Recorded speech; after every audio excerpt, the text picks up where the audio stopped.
Bannir l'excision en Égypte, c'est l'objectif du gouvernement qui annonce vouloir durcir sa législation avec un projet de loi prévoyant jusqu'à 7 ans de prison pour toute personne pratiquant cette mutilation.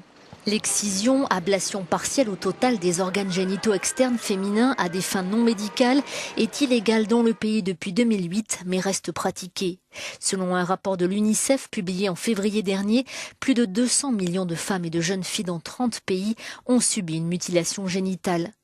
Les pays les plus concernés par cette pratique sont la Somalie, la Guinée, Djibouti, la Sierra Leone, l'Égypte, le Mali et l'Érythrée. Sur les 200 millions de femmes touchées, 44 millions ont moins de 15 ans, principalement en Gambie, en Mauritanie et en Indonésie. Ifra a 17 ans et vit dans un camp de réfugiés qui abrite des milliers de déplacés somaliens. Elle a souffert de nombreuses complications après son excision. J'avais 8 ans quand on m'a excisée, j'ai eu beaucoup de problèmes. J'étais à la maison, j'avais très mal et je suis restée couchée plusieurs jours à cause des points de suture.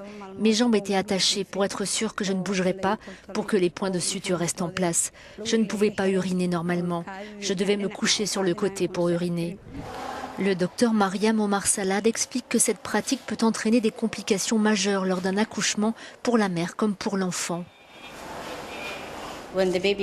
Quand le bébé arrive dans le canal de naissance, il ne peut pas sortir. Il arrive aussi que le bébé s'asphyxie et qu'il vienne au monde mort-né ou qu'il ait besoin d'une longue réanimation, ce qui peut entraîner une paralysie cérébrale.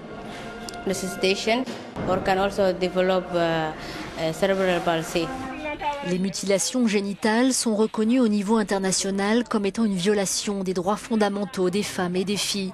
Si certaines communautés abandonnent peu à peu l'excision, l'UNICEF estime que les progrès consentis ne sont pas assez importants et que le nombre de femmes soumises à des mutilations génitales augmentera de manière significative durant les 15 prochaines années.